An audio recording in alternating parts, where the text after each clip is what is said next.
त्याग और पवित्रता की अपार शक्ति। मनुष्य किसी भी प्रकार का साधन क्यों न करे, किसी भी धर्म में बतलाई गई उपासना पद्धति को क्यों न स्वीकार करे, दो बातों का होना सदैव आवश्यक माना गया है। वे दोनों हैं त्याग और पवित्रता। संसार के विभिन्न धर्मों में कितनी ही बातें एक दूसरे के विपरीत जान पड़ती हैं। बाह्य क्रियाकलापों में ज़मीन आसमान का अंतर देखने में आता है। एक मत का अनुयायी अपना धर्मानुष्ठान समाप्त होने पर प्राणियों को आहार दान द्वारा संतुष्ट करता है और दूसरे धर्म वाला वैसे ही अवसर पर उनका बलिदान कर देता है। फिर भी यदि उस धर्म के सिद्धांतों का विवेचन न किया जाए तो उसमें त्याग और पवित्रता का उद्देश्य अवश्य निहित मिलेगा, क्योंकि आत्मा और परमात्मा का अनुभव मनुष्य को तब तक कदापि नहीं हो सकता जब तक उसके हृदय में सत्य निष्ठा और आंतरिक श्रद्धा का प्रकाश न हो, और ऐसा प्रकाश अधिक से अधिक आत्मसमर्पण और आत्मानुशीलता के बिना संभव नहीं है। इस संबंध में एक महात्मा ने कहा है, बाह्य प्रकृति ईश्वर की छाया है और अंतरात्मा जो अपने आप को ढूंढ रहा है उसका मुख्य और विशिष्ट दर्पण है। यदि ईश्वर की दिव्य सत्ता का सृष्टि की वस्तुओं द्वारा दर्शन करना है तो इसके लिए सबसे बड़ी आवश्यकता यही है कि इस दर्पण को सब प्रकार के मैल और दाग धब्बों को छुड़ाकर स्वच्छ बना लिया जाए। यद्यपि यह उपदेश बड़ा सरल है और संसार के प्रत्येक माननीय धर्म ग्रंथ में किसी न किसी रूप में लिखा हुआ है, पर केवल इसके पढ़ लेने से अथवा इसकी प्रशंसा में बड़ी बड़ी बातें कह देने से काम नहीं चल सकता।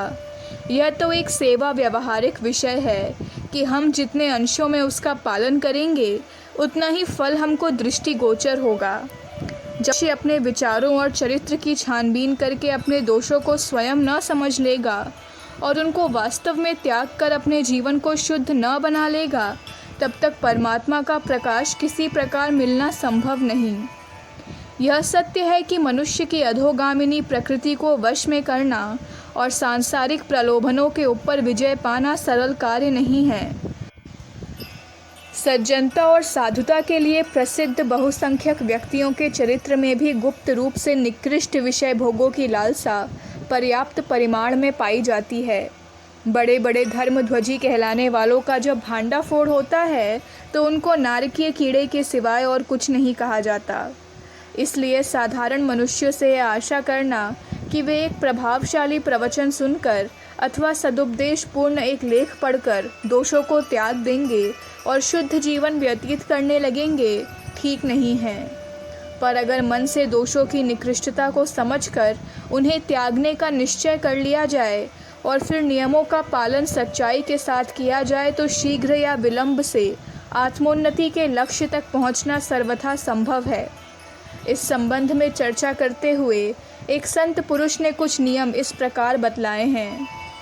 अपने निकृष्ट आत्मभाव अहंकार को मिटाकर जीव सेवा का व्रत अंगीकार करना, इस बात का प्रयत्न करना कि किसी पदार्थ या अपने शरीर में भी आसक्ति न रहे।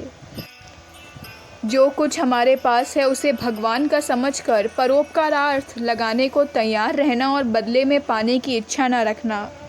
पृथ्वी के पदार्थों और संपत्ति के क्षणभंगुरता को अच्छी तरह समझ लेना। जिस कार्य का निश्चय किया हो उसे पूर्ण श्रद्धा और आत्मविश्वास के साथ करना। आरंभ में इन नियमों पर दृढ़ रहने का संकल्प करके अपने भीतर पाए जाने वाले दोषों और त्रुटियों को एक एक करके दूर करते जाना चाहिए। यह ख्याल करना कि उपयुक्त नियमों का संकल्प करते ही हमको पूर्ण रूप से महात्मा बन जाना होगा, नासमझी की बात है। यह तो स्पष्ट है कि अहंकार का मिटाना, संपत्ति और शरीर की आसक्ति का न रहना कोई सहज बात नहीं है। इसका आशय यही है कि इन आदर्शों को अपने सामने रखकर जीवन यात्रा की जाए और धीरे धीरे पुराने स्वभाव को छोड़कर नई आदतें ग्रहण की जाएं। जब कभी अपनी कमज़ोरी या परिस्थितिवश मार्ग च्युत हो जाए, पतन हो जाए, तो उससे ज़रा भी न घबराकर फिर दुगने उत्साह और प्रयत्न से आदर्श को प्राप्त करने की चेष्टा की जाए। यह भली प्रकार स्मरण रखना चाहिए कि संयम, नियम, त्याग का मार्ग ऐसा सहज नहीं है कि हम सीधे कदम उठाते हुए बिना किसी विघ्न बाधा के लक्ष्य तक पहुंच जाएं।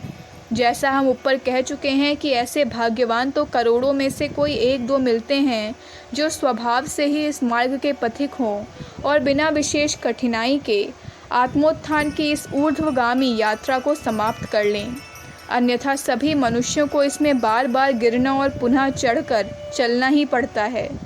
इसलिए नीति और चरित्र के महान उपदेशक जेम्स एलन ने एक स्थान पर स्पष्ट शब्दों में लिखा है, यदि तुम 10 बार हारो तो भी हिम्मत मत छोड़ो, यदि 100 बार हारो तो भी उठो और अपने रास्ते पर चलो, यदि तुम 1000 बार हारो तो भी निराश मत हो।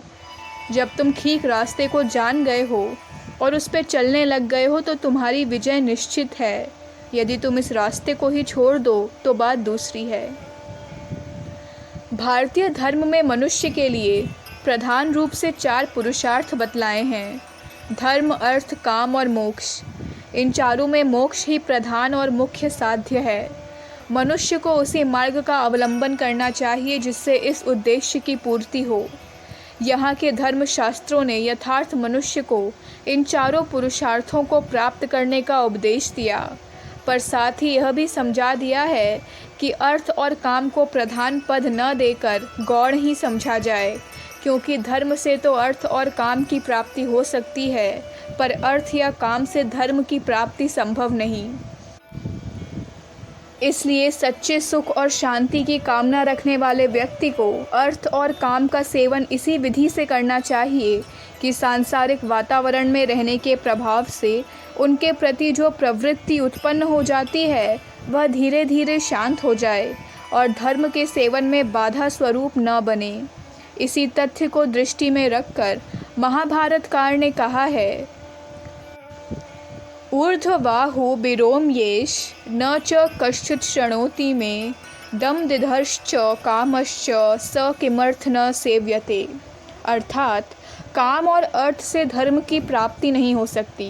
काम मोह को उत्पन्न करता है और अर्थ से मनुष्य के स्वभाव में कृपणता आती है। इसलिए सांसारिक व्यवहार को निभाने के लिए इनका पालन करते हुए भी इनमें लिप्त होना पतन का कारण बतलाया है। इसलिए जहाँ तक संभव हो इनमें लिप्त न होकर धर्म साधन पर ही ध्यान रखना मनुष्य के लिए कल्याणकारी है। धर्म साधन के लिए यद्यपि नित्य नैमित्तिक कर्तव्यों का विधान किया गया है, पर उनके द्वारा मोक्ष रूपी अंतिम लक्ष्य की प्राप्ति कठिन है। शास्त्रों में भी धर्म साधन का फल स्वर्ग प्राप्ति बतलाया है, जो कुछ समय बाद समाप्त हो जाता है और मनुष्य को फिर इस पृथ्वी पर कर्म क्षेत्र में संलग्न होना पड़ता है।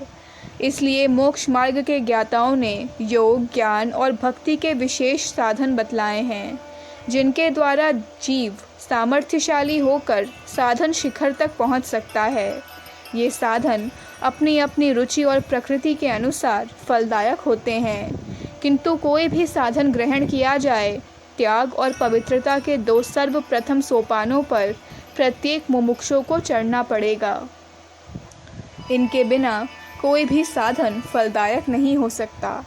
सबसे पहले साधन की ये 2 बातें हैं, इनके कर लेने पर आगे का मार्ग स्वयं ही मालूम हो जाता है। अखंड ज्योति, सितंबर 1959, पृष्ठ संख्या 6, 7, 8।